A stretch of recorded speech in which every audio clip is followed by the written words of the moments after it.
نماز نہیں گئی، جماعت گئی ہے، جماعت چھوٹی ہے. نماز کے لیے ابھی آپ کے پاس 20-25 منٹ باقی ہے. سورہ اللہ کے ذکر میں کیا کیا ہے دیکھیں. بعض لوگ اب یہ سوال کریں گے آپ سے، حضور پاک صلی اللہ تعالی علیہ وسلم کی نماز تو نماز ہے، فرض نماز ہو گئی، چلے جاؤ بس کافی ہے. بعض لوگ یہی کہتے ہیں تم لوگ نماز پڑھتے ہو، پھر تسبیح پڑھتے ہو، پھر دعا پڑھتے ہو، پھر الگ الگ وظیفے کرتے ہو، یہ سب کہاں سے؟ یہ سب بدعتیں ہیں جو تم نے اپنے طریقے سے شروع کیا ہے. بعض لوگ اس کو یہی کہتے ہیں بدعت. قرآن کے حکم پر عمل کرنے کو بدعت نہیں کہا جاتا. اب اس آیت کا کیا مطلب ہے؟ میں صاف صاف ترجمہ کر رہا ہوں، آپ خود بتائیں. فَإِذَا قَضَيْتُمُ الصَّلَاةَ، جب تم اپنی نماز مکمل کر چکے، جب تم نماز پڑھ چکو، فَاذْكُرُوا اللَّهَ قِيَامًا وَقُعُودًا وَعَلَى جُنُوبِكُمْ، اللہ فرما رہے تو پھر اللہ کا ذکر کرو، کھڑے ہو کر، بیٹھ کر یا لیٹ کر. جب نماز کمپلیٹ ہو جائے، نماز مکمل ہو جائے، تب قرآن کہہ رہا ہے کہ اللہ کا ذکر کرو. میرے عزیزو، اس آیت سے ہی ثابت ہو گیا کہ نمازوں کے بعد دعا کرنا، تسبیح پڑھنا، یا پھر ہم تسبیح یہاں پر پڑھتے ہیں سبحان اللہ وبحمدہ سبحان اللہ العظیم، یہ کوئی نیا عمل اور بدعت نہیں، بلکہ یہ قرآن پاک کے حکم کے مطابق ہے. اللہ نے فرمایا نماز کمپلیٹ ہونے کے بعد تم ذکر کرو. ہاں، یہ اور بات ہے کہ آپ کوئی بھی ذکر کر سکتے ہیں. نماز ہونے کے بعد آپ الحمدللہ الحمدللہ پڑھیں، اللہ اکبر پڑھیں، سبحان اللہ پڑھیں، جو آپ کو میسر ہو وہ ذکر کریں آپ. لیکن انکار نہ کریں کہ نماز کے بعد یہ ذکر کہاں سے آیا. قرآن کا حکم ہے کہ نماز حکم مکمل ہو جائے تو اللہ کا ذکر کرو. اب ایک حدیث میں یہ بھی سنا دیتا ہوں. نماز پڑھ لی آپ نے، یہ تو تمہارا فرض تھا جو تمہارے اوپر باندھا ہوا ہے. نماز تو پڑھ لیا، اس کے بعد اللہ سے اگر کچھ مانگا نہیں، دعا ہی کیا ہے؟ ذکر ہے. دعا بھی کیا ہے؟ ذکر ہے. اللہ سے مانگا نہیں، دعا نہیں کیا، کچھ بھی اپنے لیے یا آخرت کے لیے، دنیا کے لیے، مومنین کے لیے، کسی کے لیے دعا نہیں، فوراً بھاگ گیا.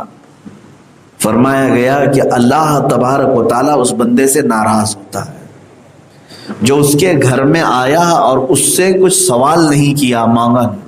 دیکھیں اللہ تعالیٰ کی شان عطا کیسی ہے. دنیا والے مانگنے سے ناراض ہوتے ہیں، ارے پھر آ گیا مانگنے کے لیے، ایک بار دے بھی دیا، دوسری بار اس کو راستہ پھیر لیتے ہیں، ارے یہ سامنے کرے گا، سامنا ہوگا اس کا، پھر یہ مانگ لے گا.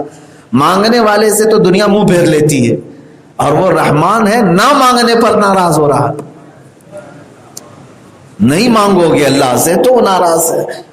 فرمایا گیا کہ اللہ تعالیٰ ناراض ہوتا ہے اس بات پر کہ اس بندے کو اب میری حاجت نہیں رہ گئی، یہ بندہ اب میرا محتاج نہیں ہے جو مجھ سے سوال نہیں کرتا. اسی لیے بزرگوں نے فرمایا کم از کم مسجد سے نکلنے سے پہلے اتنا تو کہہ جاؤ، ربنا آتنا فی الدنیا حسنہ وفی الآخرۃ حسنہ وقنا عذاب النار. 3 چیزوں کو اس میں مانگ لیتے ہو تم. اے ہمارے رب، دنیا میں جو اچھائیاں ہیں وہ عطا کر دے، آخرت میں جو اچھائیاں ہیں وہ عطا کر دے، اور جہنم کے عذاب سے مجھے بچا لے. بس اتنا تو کہہ کے جا سکتے ہو.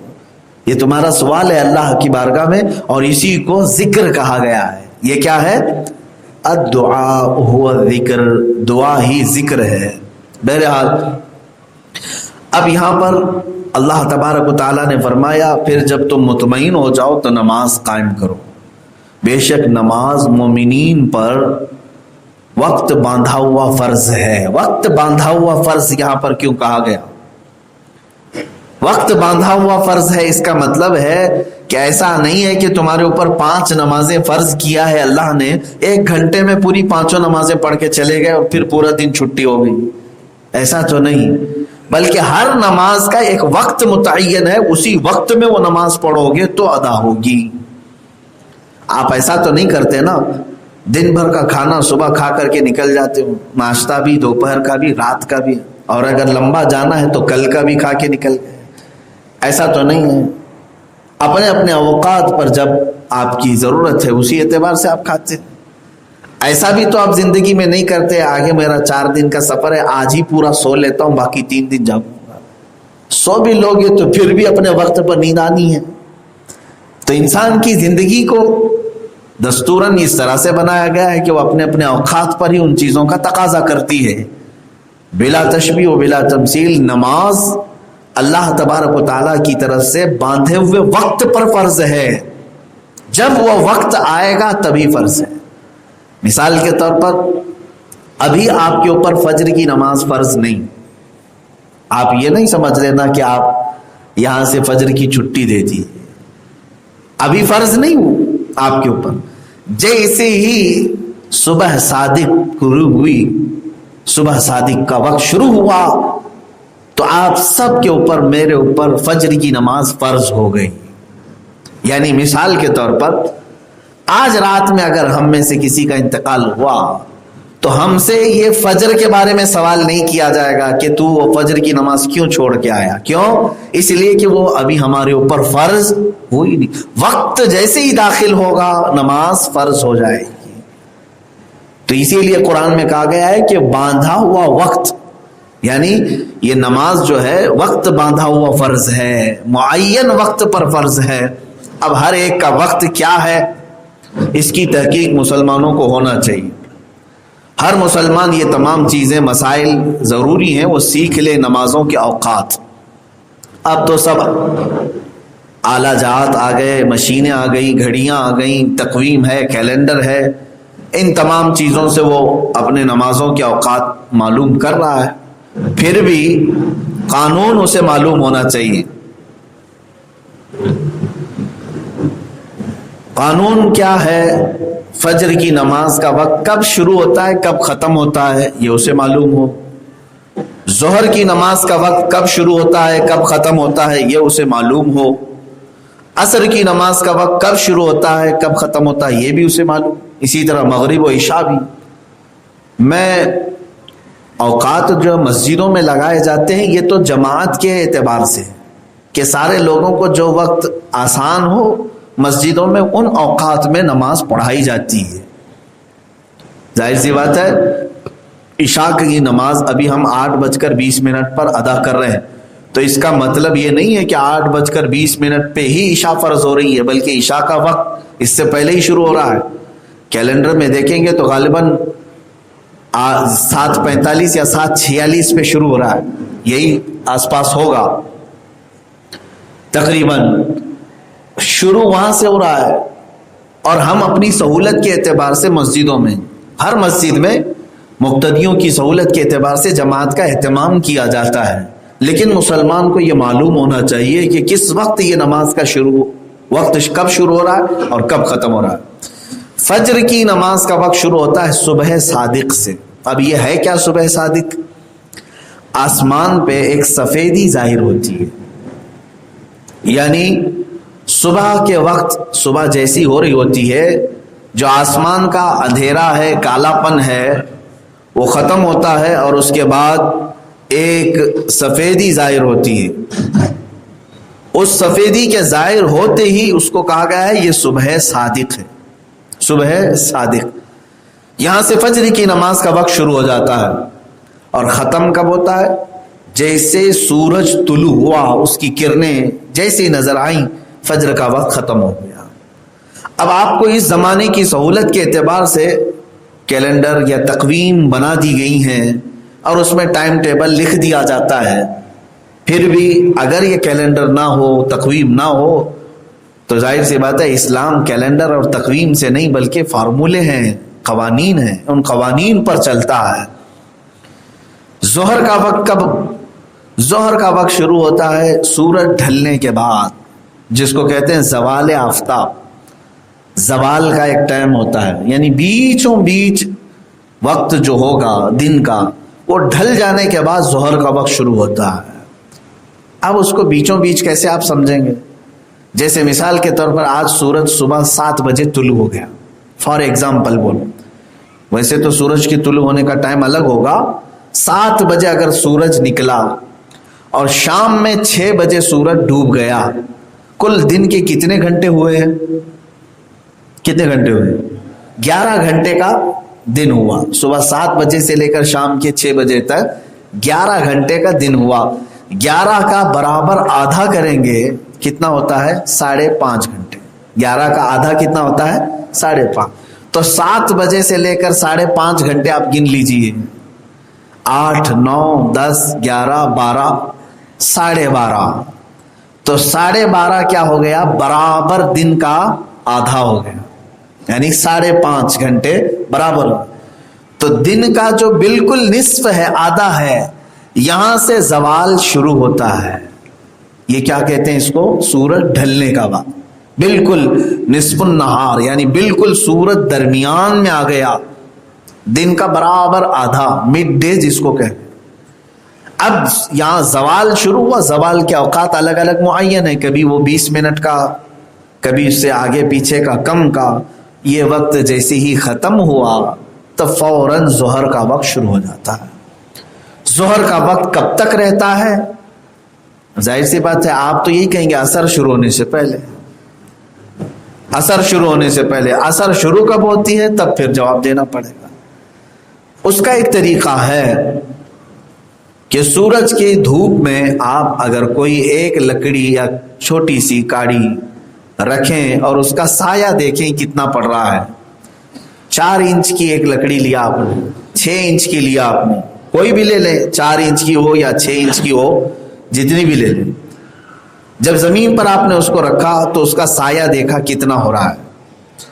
سایہ اس کا اگر اس کے برابر ہے، بالکل برابر، یعنی آپ جہاں تک اس کا سایہ جا رہا ہے مارک کر کے رکھ لیں، پھر لکڑی سے آپ اس کو ناپ لیں یہ کتنا سایہ ہو گیا ہے.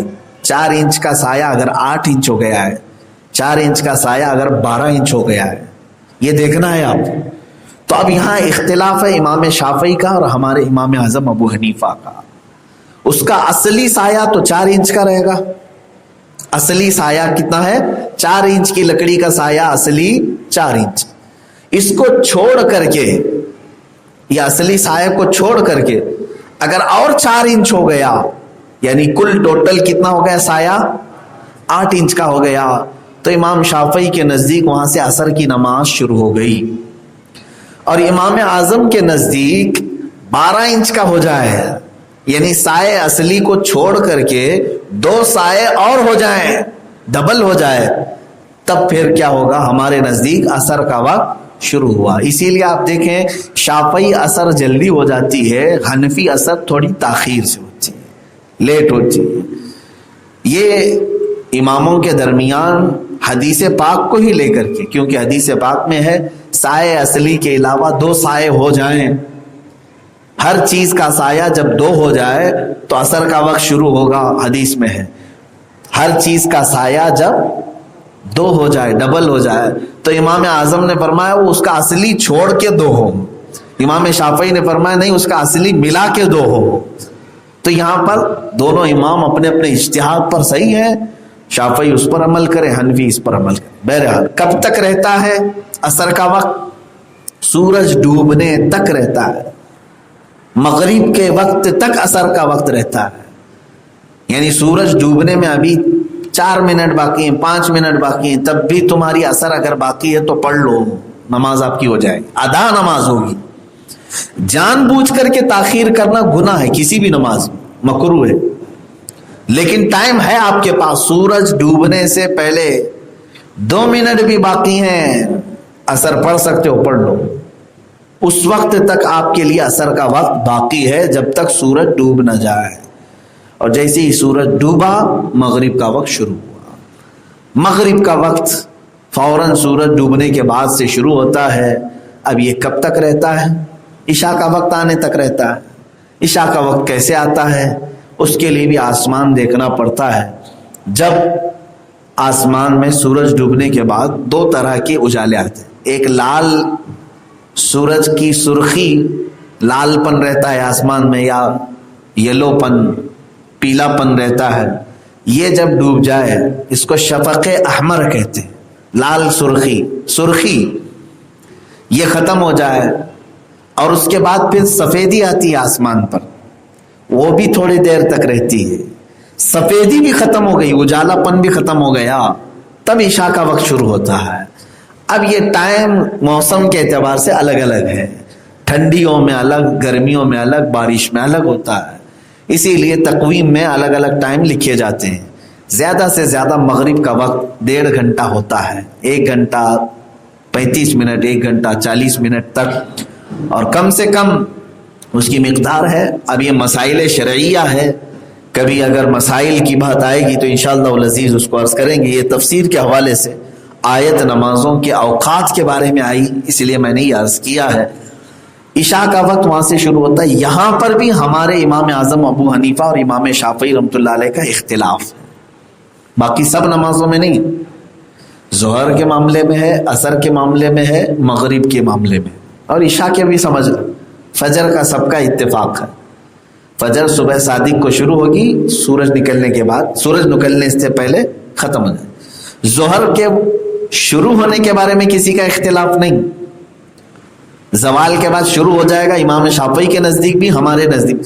ختم کب ہوگا اس میں اختلاف ہے، ہمارے نزدیک ہر شے کا سایہ اس کے اصلی سایہ کو چھوڑ کر ڈبل ہو جائے، شاید وہ 4:30 بج جاتے ہیں، 4:45 بج جاتے ہیں، اور امام شافعی کے نزدیک ہر چیز کا سایہ اس کے ڈبل ہو جائے، سایہ اصلی کو ملا کے۔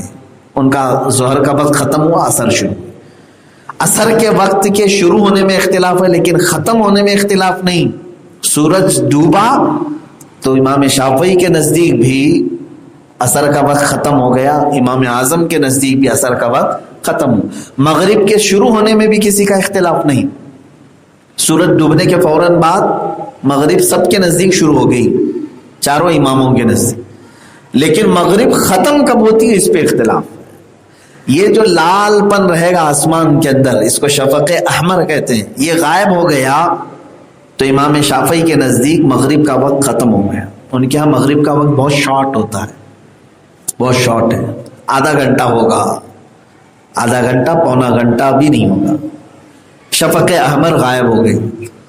اور ہمارے امام اعظم ابو حنیفہ رحمۃ اللہ علیہ کے نزدیک شفق احمر کے بعد شفق ابیض، سفیدی آتی ہے آسمان پر، وہ سفیدی بھی ختم ہو گئی اور کالا ہو گیا آسمان، اندھیرا ہو گیا، تب پھر مغرب کا وقت ختم ہو جاتا ہے، عشاء کا وقت شروع ہوتا ہے۔ اس کی کئی علامتیں فقہاء کرام نے فرمایا کہ عشاء کا وقت کیسے شروع ہوتا ہے۔ فرمایا کہ جب تارے بہت زیادہ دکھنے لگ جائیں، یعنی آسمان میں تارے جمع ہو گئے، کیونکہ مغرب کے وقت میں سارے تارے نہیں آتے، اکا دکا تارے دکھتے ہیں، لیکن تاروں کی جھرمٹ نظر آنے لگ جائے تو فقہاء نے فرمایا مغرب ختم ہو گئی، عشاء شروع ہو گئی۔ الگ الگ علامات ہیں جو وقت اور حیت کے علماء ہیں، یہ بھی ایک علم ہے، وہ اس کو اپنے علم سے نکال کر کے امت کی آسانی کے لیے انہوں نے تقویم بنا دیا ہے، امت پر ان کا احسان ہے۔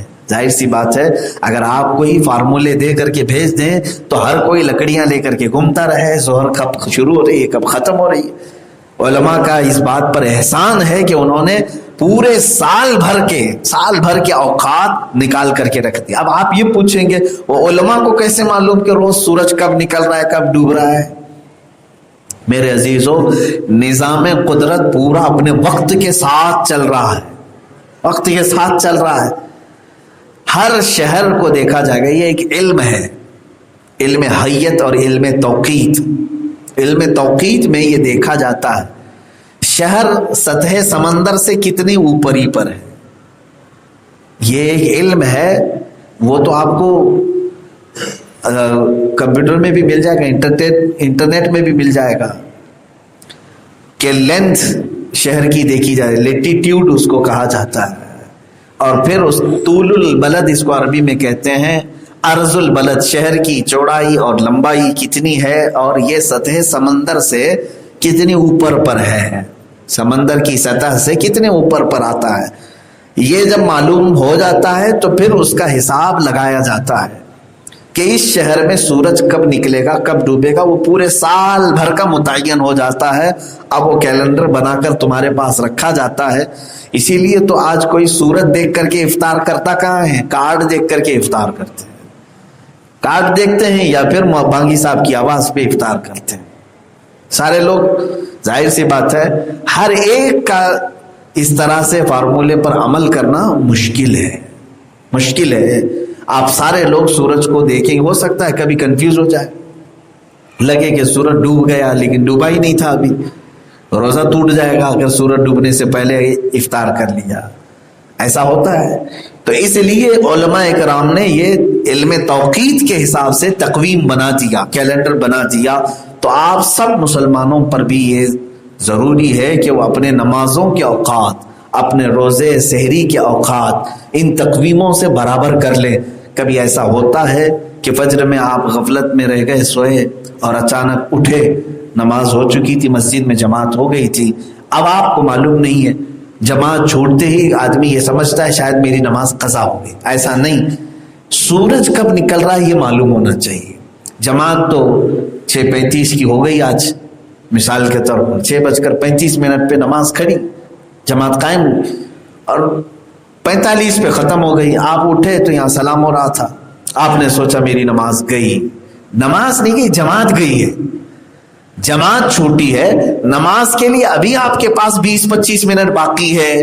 سورج اگر آج 7:10 پر طلوع ہو رہا ہے تو اگر آپ 5 منٹ پہلے بھی اٹھے تھے تو آپ کے لیے فرض ہے کہ آپ وہ نماز پوری کر لو, اور آپ کا گناہ نہیں ہوگا.